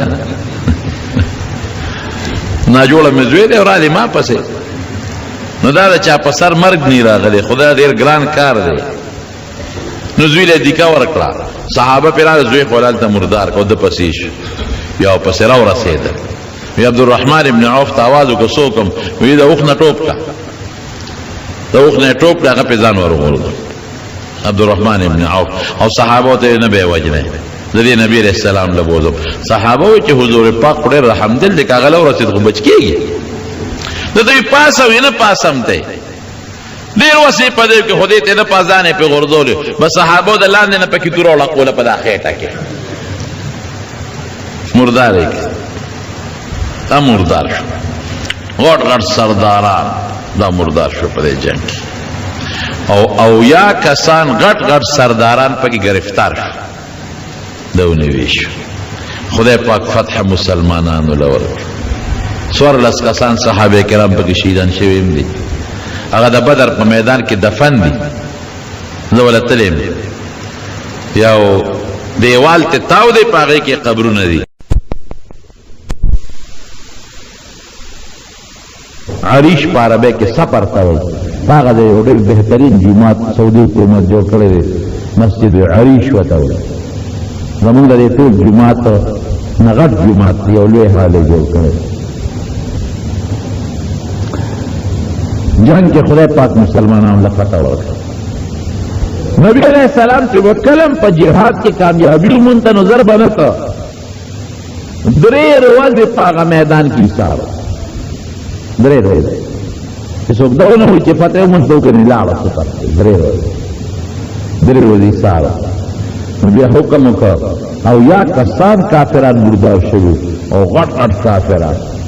نو بدر کې یو لوی کیو پخوا دا اوس هم په دې قبایلي علاقو کې غټ غټ پیانې اوبه پکې په ګزونو لاندې غټ پیانې دا ټول د یو شل کیو شل اوبه پکې نه وې او ډېر څښا بوینتې ته چې د څښا اوبه وې پکې وي دا دې کوي ته وغورځوې ټول یې کوي کې وغورځوې یو دغه امیه چې دې غټو او نور پړسولې نو دې کې راښکنو اندامونه ته جدا کېدل کوي ته نه شو رسېدی نو حضور پاک وفرمایي زه باندې دلته خاورې مور ورواړوې پټې کې کوي کې واچو نو درې ورځې پس نبي علیہ السلام مبارک راغی د کوي په غاړه وکړ نو نومونه یې والا اخېستل ای ابو جهل ای عتبه ای شیبه ای فلان کیا یو نوم بخاري شریف کې حدیث اے فلان کی نمونه اخیستل وی تاسو مونږ سره چې خدای کوم وعده کړې وه خو مونږ سره خدای پوره کړه مونږ سره د مدد وعده کړې وه مدد یې راکړی تاسو سره چې خدای کوم وعده کړې وه هم د سره پوره کړه اوس خوشحاله یې په خدای په هغه وعده او که نه زوره نه ورکوي حضرت عمر فاروق رضی اللہ عنہ تو وی دا اللہ رسولہ تو چې چا سره خبرې کې خو تش وجودونه دي روح پکې نشته وی خو ستا خبره نه اوري نبی کریم صلی الله علیه وسلم فرمایا ما انتم باسمع لما اقول منهم وی دی چې زما خبره څنګه اوري هغه تاسو نه اورئ تاسو بیا په دنیا کې موجود یا سوچ او فکر بل طرف ته په دنیا کې او دا غي ټول سوچ اوس ما طرف ته متوجه دي هغه یې تاسو نه خاوري تاسو دا څه نه اورئ نور نه ورکو نبی رسول الله باقیو تختیدل او یا کسان مردار شو او یا گرفتار کړل رال المدینه منوره چې دا او یا کم گرفتار کړل دې کوم غټ غټ سرداران نو نبی علیہ السلام مبارک صحابه سره مشوره وکړه چې دې سره څوک حضور پاک د جبرئیل علیہ السلام سره پکې مشوره کړې صحابه مختلف رائے ورکړي حضرت ابوبکر صدیق رضی الله عنه رائے دا وا چې صاحب فدیه به والو جرمانه او پرېږدي حضرت ابوبکر صدیق ډېرو خلکو مدد مرسته وکړه عمر استا سره ده وی صاحب زما خبره به خوښه نه شي وی نه وایه وی زه خو یم چې دا اویا واړه وجل غواړي او داسې به یې نه وجل هر یو کس به خپل رشته دار وجل دا الله رسول زما پکې ماما دي زه به دا ماما وجنم دا حضرت ابوبکر صدیق پکې زوی دی به زوی وجني دا حضرت علی پکې رور دی عقیل اب خپل رور وجني او دا الله رسول استا پکې یو تر دی عباس او یو دی زوم دی ابو العاص ته به دا وجني هر سړی به خپل رشته دار وجني چې موږ نن الله ته دا وښایو چې خدای استا په مقابله کې موږ نه پلار پېژنو نه تره پېژنو نه زوی پېژنو نه ماما پېژنو او واقعي په میدان کې دننه د حضرت ابوبکر صدیق زوی دی میدان ته راووته هل من مبارز شته چې څوک ماته میدان ته راوځي نو پلار خو د زوی اواز پېژني حضرت ابوبکر چانه تپوس وکړو وی د اواز د عبدالرحمن نه دی وی دی کنه بس تورې د کلنګ ورته ورمنډه کړه وی درلم زه میدان ته درلم حضور پاک لکونی وی تبنوی بل څوک دی ورشي قسم په خدای صحابه د دین د پاره هغه قرباني ورکړي چې تر قیامت پورې به مور راوړي داسې قرباني ورکړي نه بیا پلار پیژند حضور پاک سره خو مینه ده هغې وه زموږ څه مینه ده په دین خو قرباني هغې کړې ده زموږ څه قرباني ده په اسلام خو ننګ او غیرت هغوی کړی دی موږ په اسلام کم ننګ او غیرت وکړو نو چې وګوره دغه دی که نه موږ له چیلنجونه را کوي حرامیان قرآن شریفونه زموږ سوځوي چیلنج را کوي پروس کال په امریکا کې قرآن شریف وسوځو نو دغه حرامي بیا وایي نور به سوځو موږ له چیلنج را کوي چیلنج او د مسلمانانو د قیدیانو په ګوانتانامو به کې قرآن شریف راواخیست او په لیټرین کې د هغوی په مخ کې وغورځول موږ چیلنج را کوي موږ ایسم نشي موږ دې سپیره کافر سره اوسم مدد کوو موږ سره دوستانه تعلقات ساتو غیرت هغه دی چې کوم غیرت په صحابه کرام کې خدای پاک داسې غیرت په موږ پیدا کړي دې ته غیرت دی په دین نن موږ خو د غربي مانځل هم جومات ته نه ځو موږ خو د پیغمبر شکل هم خپل نه کړ موږ خو د پیغمبر پټکي ته هم سپک ګورو موږ خو د پیغمبر جامه هم سپک ښکاري موږ خو د پیغمبر په مصله چې راته کوم ولاړ دی هغه پسې هم کنځل کوو موږ خو د پیغمبر دین چې په کومه مدرسه کې ښودل کېږي هغه مدرسې سره هم دشمني کوو زمونږ د حضور پاک سره د قیامت پر ورځ ملاقات نه کېږي مونږ به ورسره نه مخامخ کېږو دا ټولې خبرې به مخکې راځي ګورې مونږ لا دا پاتې نه دي مونږ د پیغمبر د دین لپاره څه قرباني ورکړو او څه محنت هم وکړو مونږ وایو زه بس هر سړی پېښه او خپل دین یې پېښه او لنډه خبره هم زده کړې زه مړ هر سړی خپل قبر کې سملي دا ټیک ده چې هر سړی خپل قبر کې سملي خو د پلار نه به د بچو تپوس کېږي د مور نه به د بچو تپوس کېږي د قوم د مشر نه به د خپل قوم تپوس کېږي دا زه نه یم دا حضور پاک فرمایي كلكم راع وكلكم مسؤول عن رعيته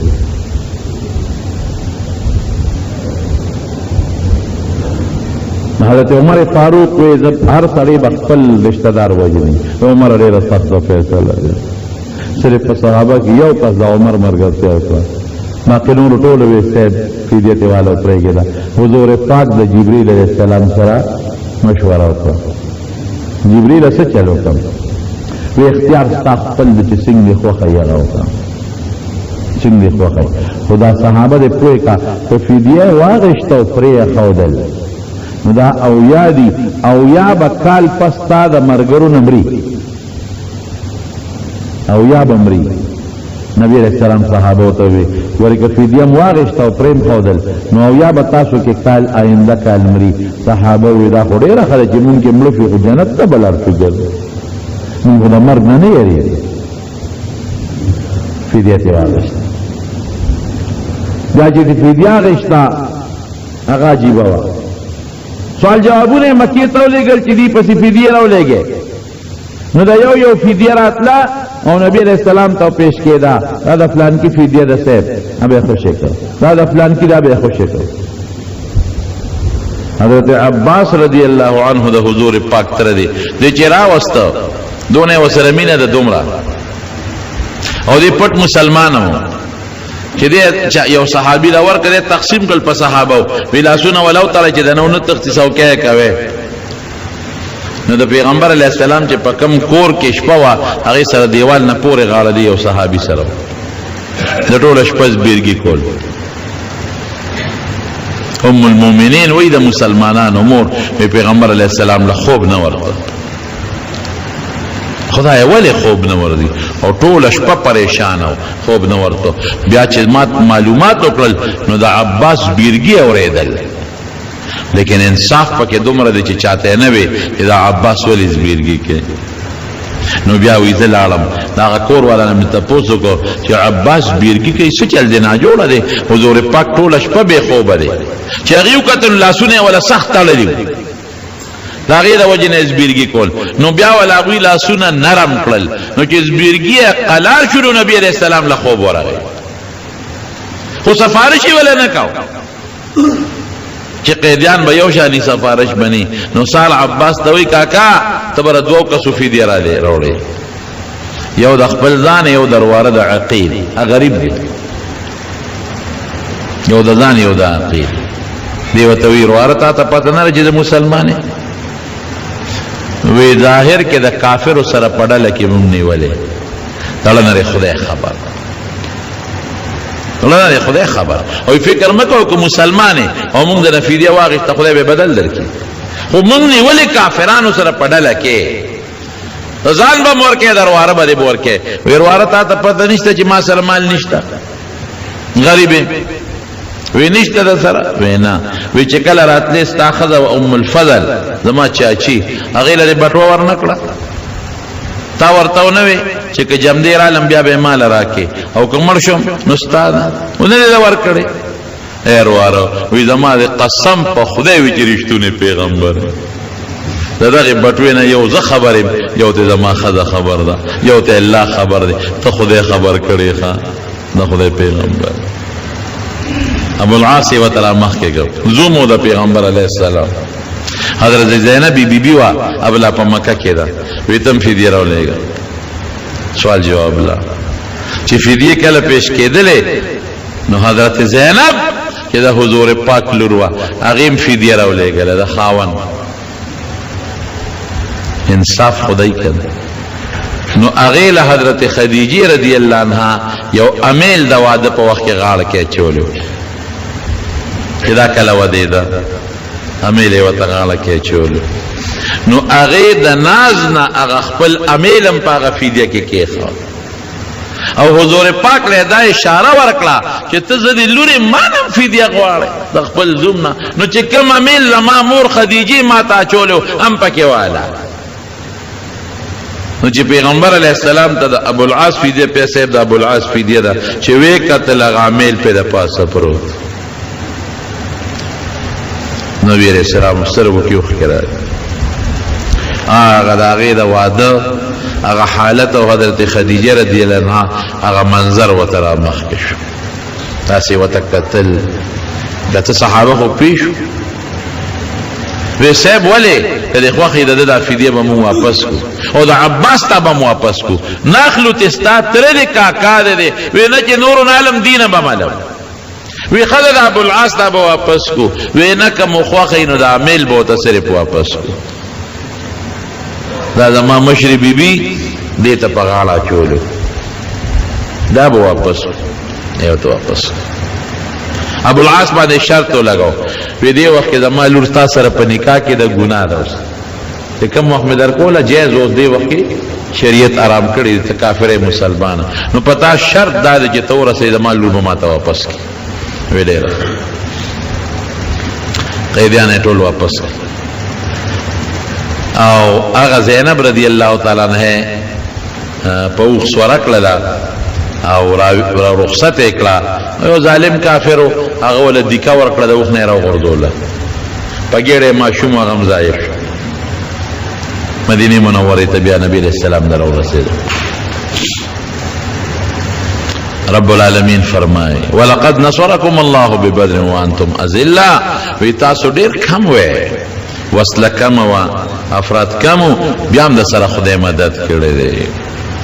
فتقوا الله د خدای نه ویریږي هر وخت په لکه د الله یاره پیدا کې نو خدای به سره مدد کوي نو شکریا به ادا کوي لعلکم تشکرون بار بار به سره خدای مدد کوي شکریا به ادا کوي نن مسلمان څومره ډیر دی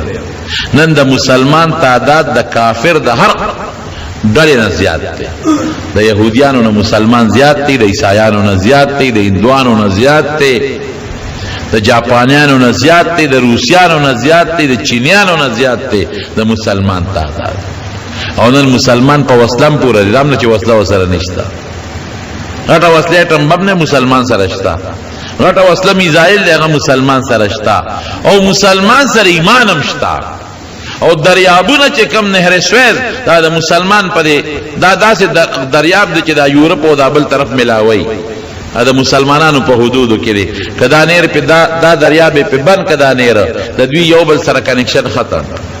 یورپ په من نیم شو یو بل سره کنیکشن ختم تیل نن مسلمان سره دی چې د دنیا نظام نن په تیلو چلےږي سونا نن مسلمان سره دا چې د دنیا تجارت په سونا چلےږي ګیس نن مسلمان سره دی چې ستا نظام ټول په ګیس چلےږي لیکن مسلمان بیا هم د کافرو د لاس سوال ټکول خوري دا څه ده کنه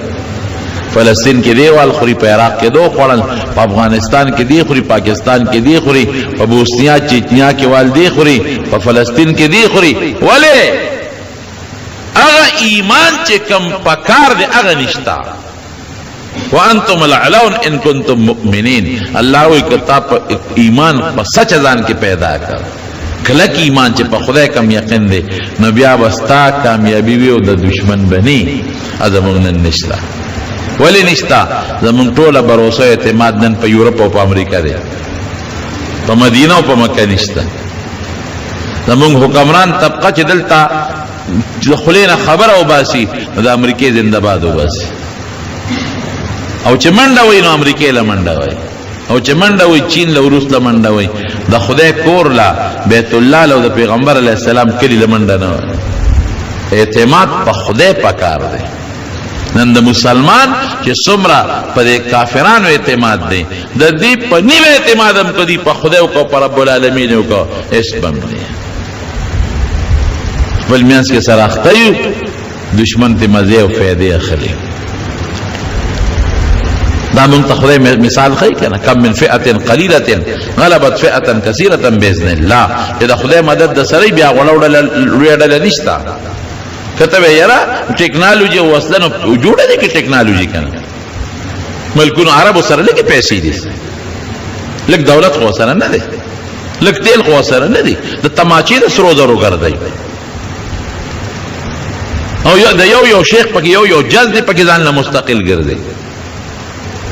ځان له مستقل او تختونه او کټونه سرو زرو دي نو جوړ دي کې ټمبه مو میزایل لیکن چا منی کړی پیسہ خوري د مسلمان سره ولې نه جوړي را جوړي ته نه جوړ او بل وسلخ پکار د خو ټیکنالوژي دا لیکن دا غې نه علاوه د بدر صحابه سره وسله کم و انور سره ډیر و اعتماد په خدای لوی خبره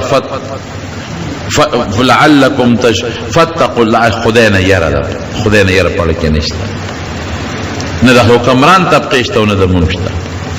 کله موږ د خدای نه یره په لکه رااله تقوا نشته کنه پر ګناه کرپشن رشوت داکا څومره ظلمونه شروع هر یو چې راځي ظالم د بل د پاسه دی. پاکستان کې تر اوسه پورې هغه د بجلیګر مونږ چې خبره وه تننه پورې سړي زوی را نه غی خو چې کم راځي د بل د پاسه یو چې کم ټیکس لګوي بل د هغه نه زیات لګوي. عوام یې تباه و برباد کړل ویس کړي دا وینې د عوام. اوس دې حالت ته وګوره موجوده حالت څوک یو څوک بل څه وعده به یو کوي به بل څه هیڅ هم نشته. ازاړه به پې وبخي لکه د خدای یره نشته. خدای دې زمون او زمون حکمران طبقه په زړه کې د خدای یره پیدا کړي. زمون کله د حکمران طبقه او زمون جوړ د الله سره راغی او د الله سره کنیکشن برابر شو خدای شتک زمون یو مشکل هم په پاتې شي. بیا دا تار دی د دې جوړ راغلی د خلې سره نو خبرې کوي او که دا تار کټ شو جوړ ختم شو هلته نه بیا आवाज نه خیږي. نو زمونږ د خدای سره جوړ نشته که زمونږ د الله او د رسول سره جوړ راغی هیڅ هم پریشانی نشته که دا جوړ زمونږ راغی. نو خدای دې زمونږ د الله د خپل ذات او د خپل پیغمبر مبارک سره جوړ پیدا کړي.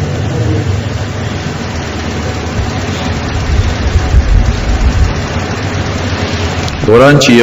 یو سپاره باندې تقسیم شوی وي دې کې ګناه شته او که نه څنګه یو سپاره باندې هېڅ ګناه پکې نشته. دا د ختم دپاره خیر دی خلک تقسیم کړي.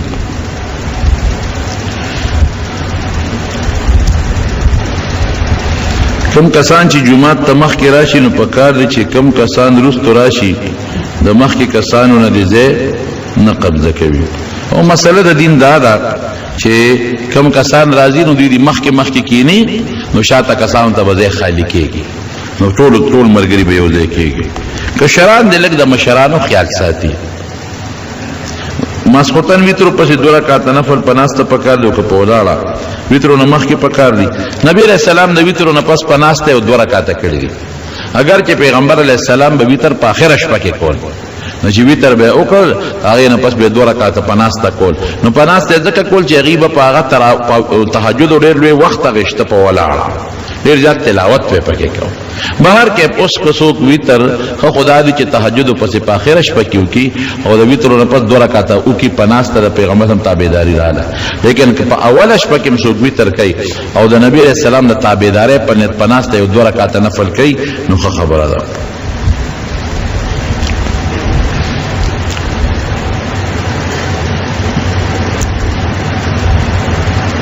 جماعتونو کې چې کوم المارو کې په شیشو کې شکلونه ښکاري هغې سره مونځ کې فرق نه راځي. اول خو په کار دا ده چې قبلې طرف ته داسې څیز نه چې هغې کې سړي توجه خرابېږي. د عایشې صدیقې رضی الله عنها لوپاټه وه او قبلې طرف ته دیوال باندې یې ویزانده وه.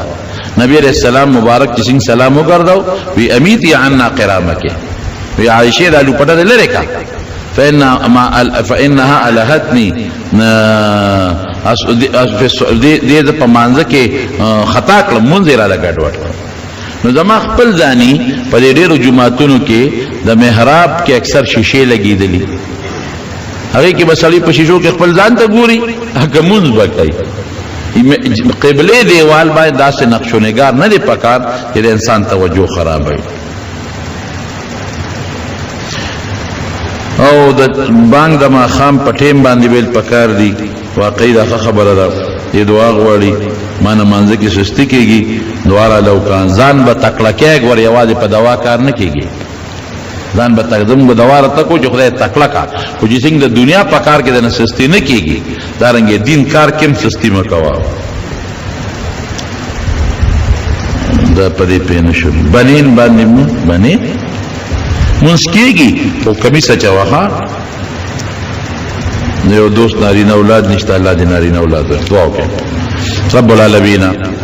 مونږ د حضور پاک په نقش قدم روان کې الله د مسلمانانو اتفاق راولي مسلمانان د اختلافاتو نه وساتي. او یو زنانه د بیماره ده پرون هسپتال ته وړو دعا وته چې الله ولا شفا ورکړي. یو بل دوست زمونږ په دې کارخانو کې هغه هم څه دعا غوښته دعا وته چې الله مشکلات حل کړي او الله خیر او برکت نصیب کړي. یو بل دوست زمونږ دا ډاکټر صاحب دا عثمانزو زمونږ د حاجي صاحب برخوردار دی هغې ته دعا وکړئ هغې چې څومره اولاد نارینه پیدا کېږي نو هغه ټول تقریبا معذوری دعا وتوکي چې خدای پاک ولا صالح او صحتمند اولاد ورکي